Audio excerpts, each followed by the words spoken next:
Ang kwento ni Tomby. Ang kwentong ito ay hango sa totoong buhay. Mula ito sa isa nating tagapakinig. Karanasan ito ni Dodong. Walang eksaktong taon. Probinsya ng Antique. Bata pa lamang si Dodong. Mulat na ang kaisipan nito sa mga bagay-bagay tungkol sa lihim na karunungan. Tinuturuan na din ito ng ina, maging na mga tiyahin sa kanilang pamamaraan ng panggagamot. Tandaan mo, Dodong, hindi pangkaraniwan ang pamamaraan natin. Tanging piling tao lang ang nakakagawa ng ganitong uri ng panggagamot at mula lang sa angkan natin ang mga taong yon. Kaya pakaingatan mo ang anumang matututunan at siguraduhin mo na gagamitin lamang ito sa tamang pamamaraan at lugar. Wika ni Nanay Lucita. Nang mga panahong ito, 18 taong gulang pa lamang si Dodong. Ngunit ang mga kaalaman nito, maaari nang ipantay sa isang mahusay na manggagamot. Nay, halos lahat na yata ng pamamaraan na ituro niyo na sa akin eh. Nasa ustong edad na din ako. Bakit ayaw mo pa din akong payagang tumanggap ng pasyente? Tanong ng binata. Hindi pa, Dodong. Para sa ating mga babaylan. Kung sa batayan ng panlabas na mundo, nasa tamang gulang ka na. Pero para sa atin, hindi pa. Kaya mag-antay ka. Dahil ang panahon mismo ang magsasabi kung handa ka na. Tugon ni Nanay Lucita. Walang magawa ang binata kundi ang sumunod. Nakontento na lamang ito sa pagtulong sa mga magulang. Lalo na kung dumadayo sila sa ibang bayan para manggamot. Nag-iikot ang kanilang pamilya sa iba't ibang lugar para manggamot. Marami ang nag-aabang sa kanilang pagbisita. Dahil ng mga panahong nangyari ang kwentong ito, wala pang gaanong alam ang mga tao sa modernong medisina at tanging mga albularyo, siruhano, babaylan at mananamba lamang ang inaasahan. Sa kasamaang palad, ang ilan sa mga ito, pinili na lamang na itigil ang gawain dahil na din sa pang-uusig ng mga prailing Espanyol. Kasagsagan ng revolusyon kontra Espanya na mga sandaling ito. Pilit isinasailalim ng pamahalaang Espanya ang bansa sa paniniwalang Katolisismo. Ngunit hindi nagpapigil ang angka nila, Dodong. Ipinagpatuloy nila ang adhikain sa kabila ng panganib na kinakaharap.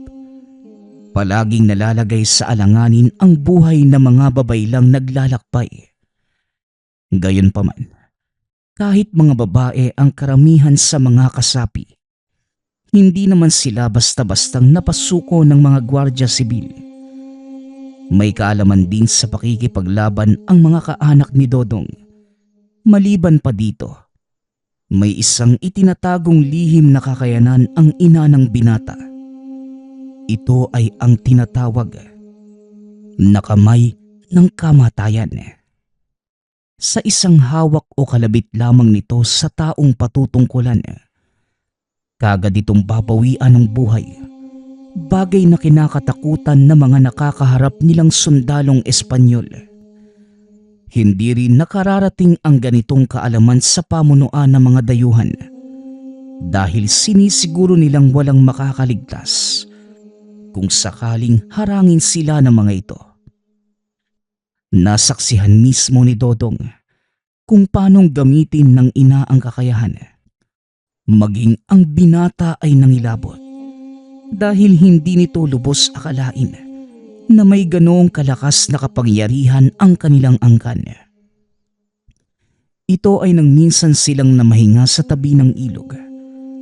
Saktong napadaan ang mga dayuhang sundalo. Inusisa ng mga ito ang kanilang mga kagamitan. Napag-alaman na ang pangkat nila Dodong ay mga babaylang manlalakbay. Inaresto ng mga gwardya sibil ang ilan sa kanila. Ngunit akmang dadalhin na sana sila nito sa kabisera para sa paglilitis. Isa-isang nagsipagbagsakan ang mga sundalo. Biglang nangisay ang mga ito. Sumabog ang mga ulo na parang tinamaan ng bala mula sa mataas na kalibre ng baril. Teka, ano pong nangyayari, nanay? Bakit po sila nagsisipagbagsakan? Tanong ni Dodong. Mamaya ka na magtanong, anak. Tulungan mo muna akong kalaga ng mga kasama natin. Kailangan nating makaalis sa lugar na ito bago pa dumating ang mga kasamahan nila. Dali-daling kinalaga ng binata ang mga kasama. Nagsipag-alisa na ang mga ito. Delikado pala sa lugar na to, Nay. Maraming pag-alagwalang gwardya sibil. Hindi lang gwardya sibil ang pag-alagala sa lugar na ito. Marami ding mga mambabarang at mangkukulam na naglipa na sa paligid. Kaya mas makabubuti kung umalis na tayo rito. Naglakad ang kanilang pangkat papunta sa isang pamayanan na nasa gawing dulo ng bayan. Kagad silang sinalubong ng mga tao. Madali lamang silang nakilala ng mga ito. Bilang pinuno ng pangkat, nakipag-usap si Aling Lucita sa mga namumuno sa baryong yun. Pumayag naman itong manatili sila sa lugar. Mabuti na lang at mabait yung pinuno ng baryo na yun, no? Pati yung mga tao rito, hinayaan nila tayong manatili. Wika ng binata habang naghahanda ng matutulugan. Oo, at yan ang dapat mong pagpasalamatan, Dodong. Bilang pagtanaw ng kanilang kabaitan, magsasagawa tayo ng panggagamot bukas sa mga tahanan. Kaya matulog ka na at baka sa pagkakataong ito, matupad na ang kahilingan mong tumanggap ng pinakauna mong pasyente. Isang tanong lang po, Nay. Ano po ba yung ginawa niyo sa mga gwardya kanina? Bakit po sila namatay? Dali-daling tinakpa ni Nanay Lucita ang bibig ni Dodong. Huwag kang maingay, Dodong. Mamaya may makarinig sa'yo rito at isumbong tayo sa mga gwardya sibil. Hindi natin mapagkakatiwalaan ng mga tao sa baryong ito. Biglang natahimik si Dodong. Napagtanto nitong maaaring manganib ang buhay nila sa lugar na yon. Pasensya na po, Nay. Hindi po ako nag-iisip. Wala tayong dapat pagkatiwalaan sa panahong ito, anak. At ang nangyari kanina, hindi dapat pag-usapan sa labas ng ating pamayanan. Hayaan mong makabalik tayo sa nayon. At saka ko ipapaliwanag sa iyo ang lahat. Matapos ang pag-uusap, natulog na ang mga ito. Kinabukasan ay nagsagawa ng panggagamot sa baryong yun. Matapos ang kanilang gawain, nagpasya nang bumalik sa kanilang nayon ang pangkat. Hindi nawawala sa isipan ni Dodong ang nangyari. Kaya naman kinulit na nito ang ina. Nay, siguro pwede naman na ninyong ikwento sa akin kung ano yung nangyari sa mga gwardya. Ay nako, ubod ka ng kulit talaga, Dodong. O siya, maupo ka at sasabihin ko sa iyo ang nangyari. Wika ni Aling Lucita. Naupo ang binata, nakinig sa kwento ng ina. Ayon dito, ang ginamit na kakayanan ay tinatawag na kamay ng kamatayan. May hahalintulad ito ng isa pa nilang kaalaman na kung tawagin ay awit sa hangin. Ang kaibahan lamang, ang kamay ng kamatayan may kakayanang utusan ang kaluluwa ng taong patutungkulan na lisanin ang katawang lupa nito. Samantalang ang awit sa hangin nagagawang makapinsala o makagamot ng karamdaman sa pamamagitan ng pagbulong sa taong patutungkulan. Alam ko po yung tungkol sa awit sa hangin. Hindi ba yan yung gamit natin sa panggagamot? Pero yung kamay ng kamatayan, ngayon ko lang po narinig sa inyo yun. Yon ang kakayanang ginamit ko sa mga gwardya sibil. Mapanganib ang kakayanang ito. At kung hihilingin mong ituro ko sa'yo, pasensya na Dodong, pero hindi ito ang tamang panahon para matutunan mo ang aral na ito. Hindi naman namilit ang binata na pag-aralan ang kaalaman. Nakita nito ang maaaring mangyari kung sakaling matutunan niya ito at gamitin. Ngunit lingid sa kaalaman ng binata na ito ay likas sa kanilang angkan, lalo na sa kanya. Natuklasan ito ni Dodong nang minsan siyang malagay sa alanganin. Isang araw, napag-utusan ang binatang maghatid ng mga langis na pambanyos sa kanyang pinsan sa kabayanan. Nagpa siya ang ina nito na palakaring mag-isa ang binata para hindi na paghinalaan dahil okupado na ng mga gwardya sibil ang bayan. Ngunit habang naglalakad sa daan ang binata, nakasalubong nito ang mga gwardya sibil. May kasamang prayle. Nagpatuloy sa paglalakad ang binata na parang walang nakita. Sandali lang, iho. At saan ka naman pupunta? Paggabi na, dapat ang mga kagaya mo nananatili na sa inyong tahanan. Wika ng prayle. Magandang hapon po sa inyo. Pauwi na din po ako sa tahanan ng aking pinsan. Doon po ako pansamantalang naninirahan eh. Ganun ba? O siya, tumuloy ka na. At kaawaan ka nawa ng Diyos. Nagpatuloy sa paglalakad ang binata. Ngunit bigla itong hinawakan ng isa sa mga gwardya sibil. Sandali lang. Isa kang pagano. Ni hindi ka man lang nagbigay galang kay Padre Hernando sa pamamagitan ng pagmamano. Sumama ka sa amin. Wika ng gwardya sibil. Nagpumiglas ang binata, ngunit wala din itong nagawa. Malapit na sila sa plaza nang biglang mapahinto si Dodong sa paglalakad. Nakarinig ito ng marahang bulong sa tenga na nagsasabing, "Utusan mo ang kanilang kaluluwa. Magagawa mo ito. Magtiwala ka." Sa hindi malamang dahilan, biglang hinawakan ni Dodong ang kamay ng isa sa mga gwardya sibil. Bigla itong natumba. Nanlaki ang mga mata ng prayle sa nakita. Nagsipagtakbuhan naman ang mga kasama nitong gwardya. Anong ginawa mo, iho? Halika, sumama ka sa akin. Siguradong pag-iinitan ka ng mga Espanyol sa ginawa mo. Wika ng prayle. Dali-daling tumakbo ang mga ito papasok sa isang tahanan. Nagulat si Dodong dahil naroon ang pinsan nitong si Anita. Dodong, anong nangyari? Bakit ka nandito? Magandang gabi, Padre Hernando. Ay nako, itong pinsan mo, Anita. Napatay ang isa sa mga gwardya sibil. Mabuti na lang at naroon ako. Nagawa ko siyang itakas. Huwag mo muna siyang palalabasin. Ako nang bahala sa mga dayuhan. Si Padre Hernando, isang Pilipinong prayle. Nag-aral ito sa Espanya at kalaunay naging pari.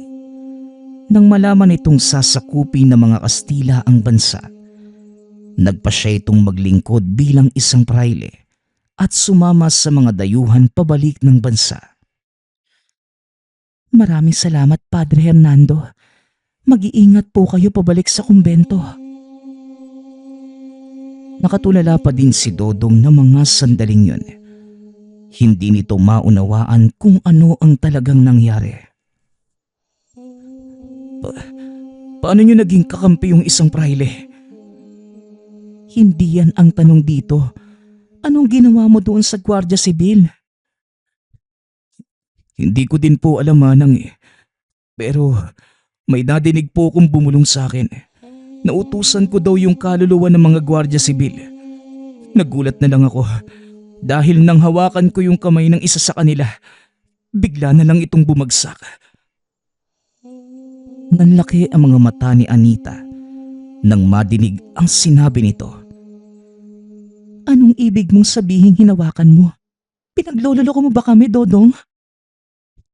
Hindi po, Manang. Yun po talaga yung totoong nangyari. May nadinig nga po akong boses. Tapos, sinunod ko lang po yung sinabi niya. Hindi ako nagsisinungaling. Kailangan itong malaman ng iyong ina. Bukas na bukas, sasamahan kita pa uwi. Kakausapin ko si Tia Lucita. Buong gabi na natiling gising si Dodong. Pilit nitong iniisip ang mga nangyari. Halos hindi na nakatulog ang binata. Napapikit lamang ito ng sandali at kagad ding nagising dahil sa tilaok ng mga manok. Nagpaalam na ito sa pinsang babalik na sa nayon at kagaya ng sinabi ni Anita, sinamahan niya ito para kausapin si Nanay Lucita. Nagulat ang matanda sa nadinig. Hindi nito lubos maisip na nagawang makapatay ng anak. Paano nangyari ang bagay na ito? Ni hindi ko nga tinuruan si Dodong kung yan ang iniisip mo, Anita. Pinagbabawalan ko siyang gumamit ng kahit anong kakayanan, lalo na pag nagpupunta sa bayan. Si Padre Hernando mismo yung nakakita ng mga pangyayari, Tia. At hindi lang yun, may mga Guardia Sibil pa siyang kasama ng mga sandaling yun. Kaya nangangamba ko na maaaring makarating sa Konstable General ang kaganapan. Mahabaging bathala. Malaking gulo nga ang nagawa ni Dodong. O sige, Anita, ako na ang kakausap sa aking anak. Dali-dali nitong pinuntahan si Dodong sa silid. Kinausap. Ngunit kagaya ng sinabi ng binata sa pinsan, hindi rin ito maunawaan kung ano ang talagang nangyari. Hindi ko nga din maintindihan ay bigla na lang po akong nakadinig ng boses sa isipan ko. Tapos hindi ko na namalayan yung mga sumunod na kaganapan. Nakita ko na lang pong nagtatakbuhan na yung mga gwardya at may isa sa kanilang nakahandusay na sa lupa. Dito napagtanto ni Aling Lucita na totoo ang sinabi ni Anita. Hindi rin ito makapaniwalang nagagawang gamitin ng binata ang kakayanan ng kanilang angkan. Kaya minabuti ng matandang wag ipaalam ang totoong dahilan para manatiling inosente ang binata sa pag-aakalang mapipigil pa nila ang paglabas ng totoo nitong kakayanan. Ngunit hindi nagtagal. Maging si Aling Lucita, wala na ring nagawa. Ito ay nang minsang dumayo sila sa kabilang bayan. Namili na mga pangangailangan ang mag-ina. Nang bigla silang palibutan ng mga Guardia Sibil. Ikaw, humarap ka sa amin sa ngalan ng Hari ng Espanya. Sigaw ng Guardia Sibil. Huminto ang dalawa. Dali-dali namang nagsalita si Nanay Lucita. Despensa, senyor. Ano po ba ang may paglilingkod namin sa inyo? Kilala ko ang batang katabi mo. Siya ang kasama ni Padre Hernando sa plaza ng nakaraang araw. Siya ang pumatay sa isa naming kasamahan. Perdon, senyor. Pero ngayon lang kami nakababa sa bayang ito, kaya imposible ang sinasabi mo. At gagawin mo pa akong sinungaling. Huli ng mag-inang yan. Saktong wala ng gaanong tao sa gawing yon ng merkado. Kaya naman malayang magagamit ni Aling Lucita ang kakayanan. Huwag kang gagalaw, Dodong. At kapag sinabi kong lumakad ka palayo, lumakad ka at huwag ka nang lilingon. Nilapitan nito ang mga gwardya. Isa-isang hinawakan sa kamay. Ngunit hindi napansin ni Aling Lucita na nakatutok na sa kanya ang baril ng isa sa mga sundalo. Imbes na tumakas, dali-daling tumakbo ang binata papunta sa kinatatayuan ng ina. Itinulak ito, dahilan para maiwasan nila ang bala. Nang mga sandaling yun, isa-isa nang nagbabagsakan ang mga sundalong nahawakan ng matanda. Ang tanging naiwan na lamang ay ang bumaril sa kanila, ngunit hindi rin ito nakaligtas dahil nagawa itong mahawakan ni Dodong. Tumayo ang binata sa likod nito habang nagkakarga ng bala sa baril ang sundalo. Hinawakan ito sa pisngi. Biglang nanginig ang buong katawan at dahan-dahang napaluhod hanggang sa tuluyang nawala ng malay. Nanlaki ang mga mata ni Aling Lucita. Dito lamang napatunayan ng ina na kusang lumabas ang kakayanan ng binata. Totoo nga ang sinabi ni Anita. Nagagamit mo nga ang kapangyarihan ng ating angkan. Dali-daling umalis ang mga ito sa lugar. Bumalik sa kanilang nayon. Kinausap ng masinsinan ni Aling Lucita ang binata. Mahigpit itong binilinan na wag nang lalabas ng baryo. Pero bakit naman ay? Kaya ko namang pigilan ang sarili ko eh. Mas makakabuti kung dumito ka muna anak. Hindi natin alam kung ano ang susunod na mangyayari. Ngayon pa lang, lumalabas na ang kakayanan mo. At kahit ano pa man ang sabihin mo, Dodong, hindi ako naniniwalang kaya mo itong pigilan. Nay, yung nangyari kanina, kusa kong ginawa yun. At kung inaakala niyo pong nakarinig ako ng boses, mali po kayo. Kumilos po ako ng akma sa sitwasyon. Tama na, Dodong. Yon ang huli mong paggamit ng kapangyarihan ng ating angkan. Bukas na bukas, dadalhin kita kay Nanang Emilia para tuluyang ikulong ang kakayanang yon sa loob ng katawan mo. Pero bakit naman po, Nay? Hindi ba maganda nga yun? Nagagamit ko ang kapangyarihang ito para ipagtanggol ang ating kasamahan, lalo na kapag naglalakbay tayo. Walang maganda sa isang sumpa, Dodong. At ang kakayanang ito, isang sumpa sa ating angkan. Hindi mo ba nahahalata? Biglang huminahon ang binata. Ilang sandali pa. Dito na ikwento ni Nanay Lucita ang pinanggalingan ng angkan. Napapanahon na nga siguro na malaman mo ang katotohanan tungkol sa ating angkan. Makinig kang mabuti, Dodong. Ang pinagmula ng ating pamilya, mga babay lang sumasamba sa diwata ng kamatayang si Magwayen. Hindi po ba si Magwayen ang diwata ng kamatayan? Siya din ang tagasundo ng mga kaluluwa papuntang sulad. Tama ang sinabi mo, Dodong. Siya nga ang diwata ng kamatayan. Pero bakit naman sinasamba siya ng mga ninuno natin? Noong unang panahon, bago pa man isilang ang aking ina, napapasailalim na tayo ng pamumuno ng isang malupit na dato. Nais nitong palawakin ang sakop sa pamamagitan ng pakikidigma at ang mga ninuno natin ang naging paraan para maisakatuparan ang ambisyon ng datong yon sa pamamagitan ng paghingi ng tulong kay Magwayen. Nag-alay ng buhay ang mga nauna sa ating hanay para dinggin sila ng diwata ng kamatayan. Sa tuwing makikipagdigma ang dato, isa sa mga babaylan ang inaalay sa dambana. Kalaunan, hindi na nasiyahan ang diwata sa mga nangyayari. Ginamit nito ang isa sa mga anak ng punong babaylan upang matigil ang kahibangan ng dato. Binigyan niya ito ng kapangyarihang patayin ang pinuno sa pamamagitan lamang ng kamay. Dagdag pa ni Nanang Lucita, sa pagtagal ng panahon, Ipinasa ang kakayanang yun sa kanilang angkan sa pag-aakalang iisa lamang ang maaaring magtangan ng ganong kapangyarihan. Lingid sa kalaman ng mga ito na bawat isa sa direktang hanay ng kanilang angkan ay nagtataglay ng ganong kakayanan.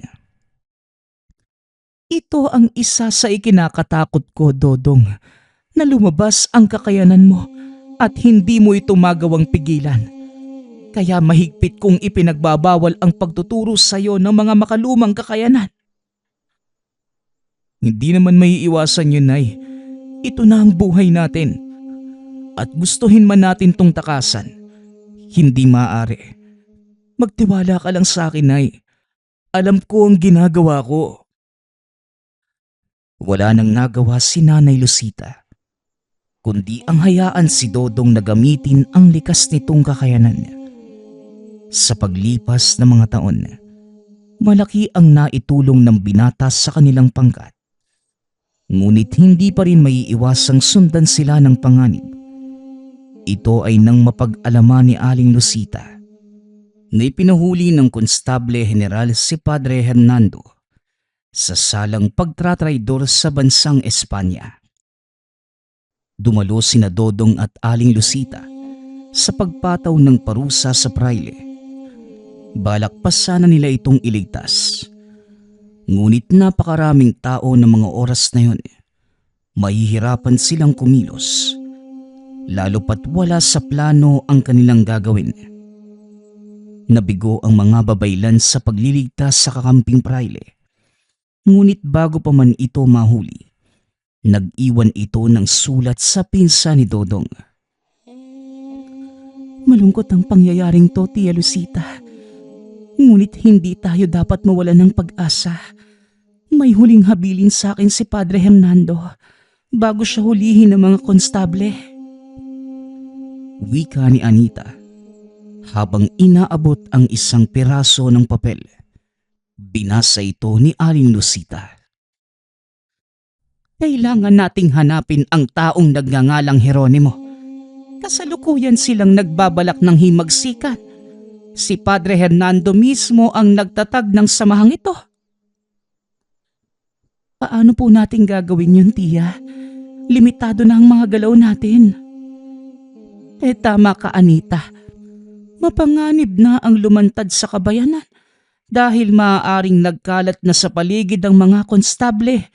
Hindi na tayo maaaring lumabas ng nayo ng basta-basta. Tara na, umalis na tayo. Naging maingat ang mga babaylan sa kanilang mga kilos.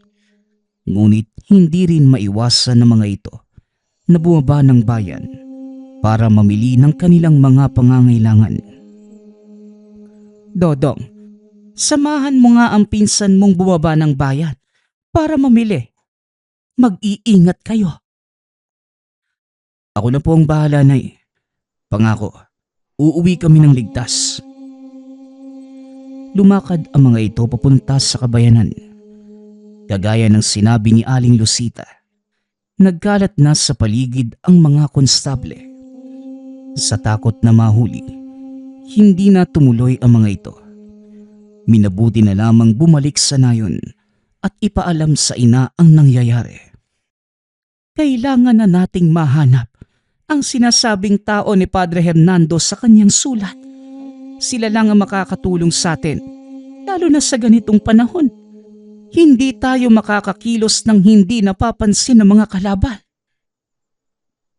Pero Tia, paano natin mahanap ang Jeronimo na yun? Wala nga tayong alam sa pagkakakilanlan niya o taong nakakakilala sa kanya. May maliit na mapa sa likod ng sulat. Ngunit matatagpuan ng lugar na yon sa mismong kabisera. Mahihirapan tayong kumilos bilang pangkat. Kaya mas makakabuti kung pipili tayo ng isa para isagawa ang paghahanap. Nay, bakit hindi na lang po akong utusan niyo? Kaya ko naman pong pumuslit sa mga gwardya. At isa pa, hindi rin nila ako kagad mapapansin. Wika ni Dodong. Ngunit hindi sumang-ayon ang ina. Hindi maaari, Dodong. Delikado para sa iyo ang magpakalat-kalat sa paligid ng bayan. Nakakalimutan mo na ba na ikaw ang pinaghahanap ng mga gwardya sibil? Ngulit sa kasamaang palad, wala sa mga kasama nila ang may lakas ng loob para gawin ang plano, kaya wala na ding nagawa ang matanda. Pangako na mag-iingat po ko at gagawin ko ng maayos ang plano natin. Hindi ako gagawa ng anumang ikakapahamak ko. Wala na din naman akong magagawa, Dodong. O sige, kung talagang malakas ang loob mong gawin ito, humayo ka na. Nang gabi ding yun, bumaba ng kabayanan si Dodong. Marahan itong naglakad sa mga eskinita. Nagpalipat-lipat sa gilid ng mga kabahayan para maiwasan lamang ang mga naglilibot na sundalo. Hinanap ni Dodong ang sinasabing lugar sa maliit na mapa. Natagpuan niya ito sa isang gibang simbahan. Marahang pumasok ang binata. Laking gulat nito nang bigla siyang hablitin ng isang lalaki. Anong ginagawa mo rito? 10 oras na ng gabi. Mamaya makita ka ng mga konstable. Mapahama ka ba? May hinahanap lang po akong tao. Ang pangalan niya ay Jeronimo. Dito po ko itinuro ng mapa ni Padre Hernando. Tugon ni Dodong, sabay pakita ng kapirasong papel. Ano namang kailangan niyo sa kanya? Bakit niyo siya hinahanap? Kailangan namin ng tulong ng kanyang samahan. Nasa panganib ang aming nayon mula sa pagsalakay ng mga sundalo ng Espanya. At alam kong may dahilan si Padre Hernando kung bakit niya ipinapahanap sa akin ng taong ito. Kawawa naman si Padre Hernando dahil sa pagmamahal sa bayan. Ipinapatay ng mga dayuhan sa sariling lupain. Sumunod ka sa akin. Dali-dali namang sumunod si Dodong sa lalaki. Dinala siya nito sa likod ng sirang simbahan. Binuksan nito ang maliit na pinto sa lupa. Teka, anong gagawin natin dito? Magtiwala ka na lang. Hindi mo ba gustong makita si Jeronimo? Naroon siya sa loob at ito ang lihim naming himpilan. Tumuloy naman si Dodong. Laking gulat ng binata nang makita ang napakadaming kalalakihan.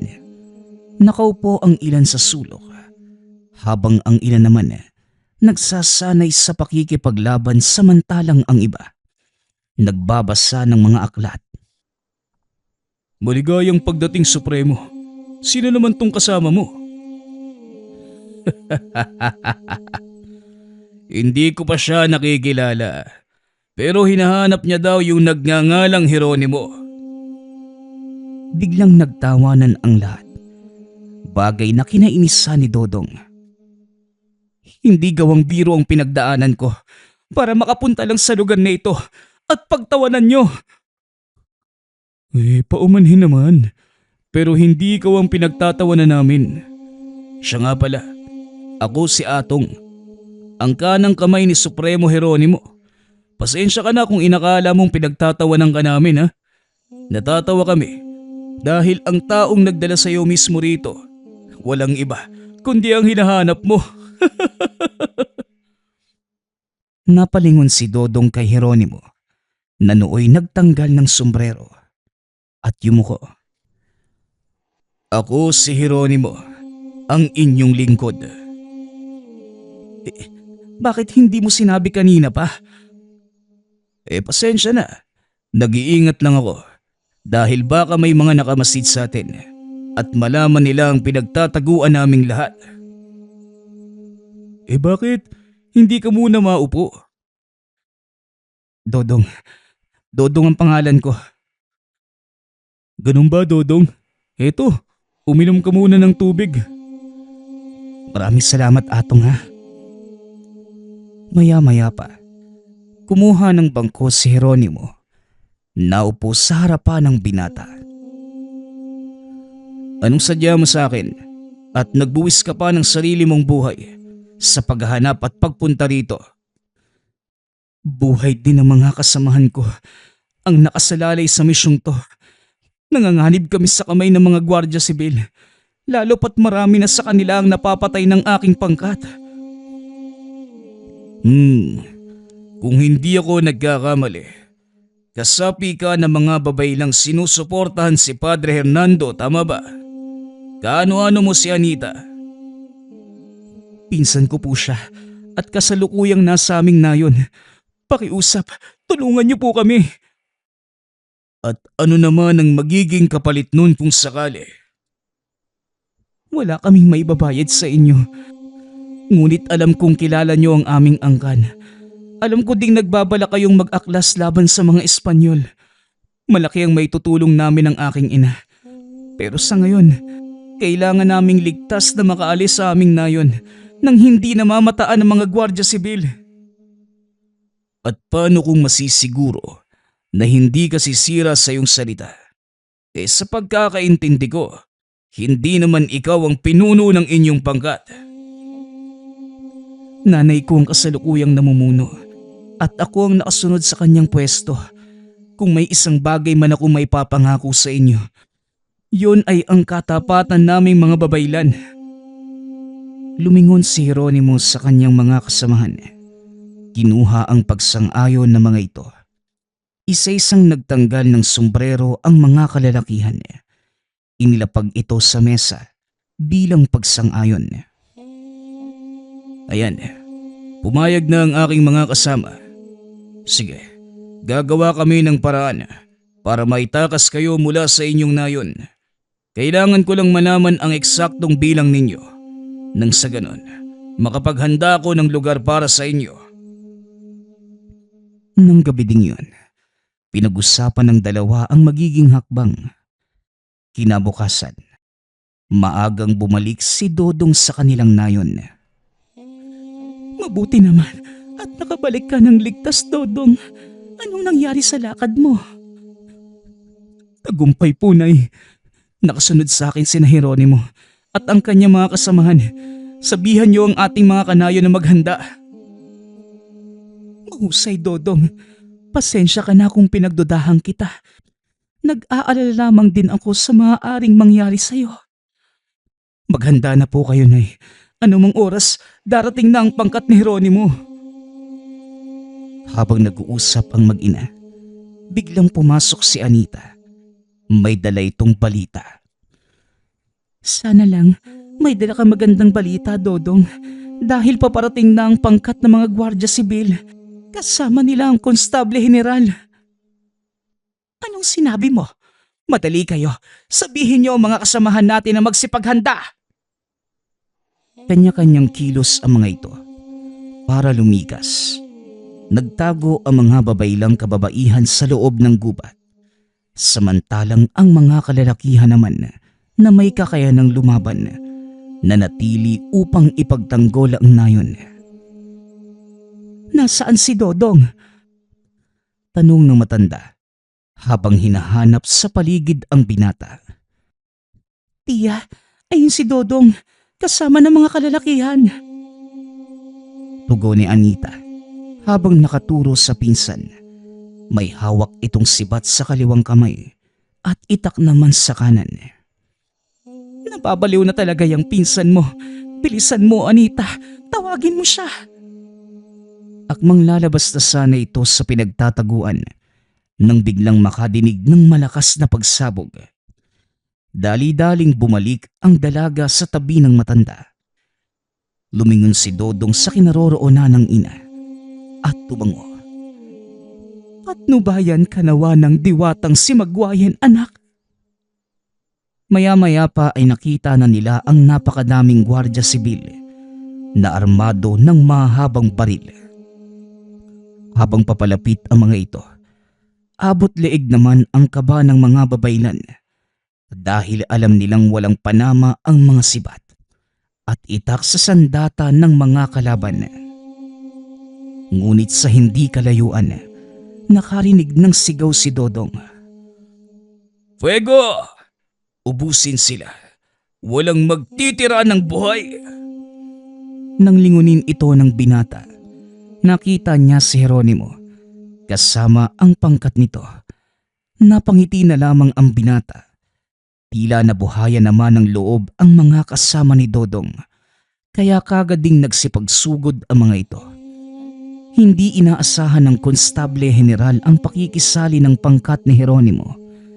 Nagulat ito at kamuntikan pang mahulog sa kabayo. Mga walang hiyang Indio! Ang lalakas ng loob niyong kalabanin ang hari ng Espanya. Alas sige, ubusin sila! Wika ng General. Habang nakikipaglaban ang mga kasamahan, nakita ni Dodong ang sariling naglalakad sa kalagitnaan ng mga ito, papunta sa kinaroroonan ng Konstable General. Nang makalapit, hinawakan ng binata ang kabayong sinasakyan nito. Pinaluhod gamit ang kakayanang awit sa hangin. Bumaba sa kabayo ang General. Inilabas ang kanyang sable. Huwag halto, Indio! Huwag kang lalapit sa akin! Anong problema, Senyor General? Bakit? Parang takot na takot ka. Hindi ba't dakila at matapang ka? Lumayo ka sa akin! Lumayo ka sa akin! Ramdam ni Dodong ang takot sa General. Kaya itinuloy-tuloy nito ang paglalakad hanggang sa mahawakan ng binata ang dulo ng sable. Nagkamali ka ng tribong kinalaban dayuhan. Hindi mo alam ang maaari kong gawin sa'yo. Magsisilbi kang babala sa mga kagaya mong mapaniil at mananakop. Wika ni Dodong, sabay hawak sa magkabila ang sentido ng General. Tumirik ang mga mata nito. Nanginig ang katawan.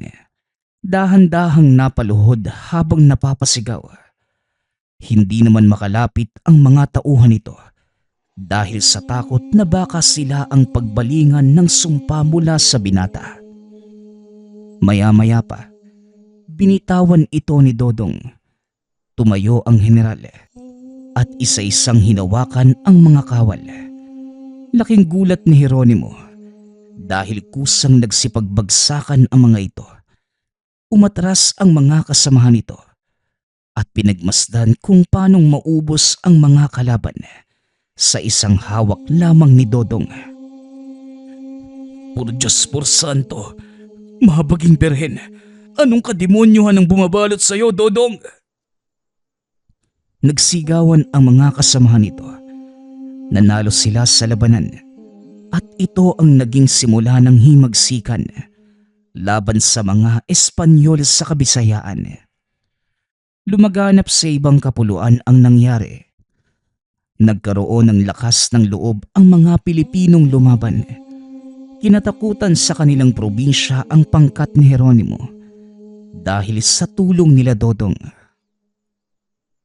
Dodong, ngayong naitaboy na natin ang mga dayuhan sa gawing ito, ano na ang susunod mong plano? Itutuloy natin ang laban hanggang sa hindi sila nauubos. Mamatay man ako, alam kong may susunod sa mga yapa ko. Kung ganon, kailangang pangalagaan ka at ingatan. Dahil sa oras na mapatay ka sa labanan, mawawala ang moral ng mga kababayan natin. Wika ni Jeronimo. Nanatili ang dalawa sa dilim. Hindi nagpapakita ang kanilang pangkat sa mga kalaban. Hanggat maaari, kumikilos sila ng hindi namamalayan ng mga ibang tao. Madami din ang naitumbang mananakop ng kanilang pangkat. Hanggat sa hindi nagtagal, nagkaroon din sila ng sari-sariling pamilya. Nagtayo ng tahanan sa isang malayong baryo. Ngunit humupa man ang kaguluhan, hindi pa din tumigil ang dalawa sa pagbabantay para sa bayan at sa pag-ubos sa mga mananakop. Lahat ng ito ay dahil sa kwento ni Dodong na galing sa lahing babaylan na may kamay ng kamatayan at gabay ng diwatang si Magwayan. Nagpapasalamat nga pala ako sa lahat ng sumusuporta sa ating channel. Nawa ay patuloy niyong suportahan at pakinggan ang ating mga kwento. Hanggang sa muling pakikinig. Paalam.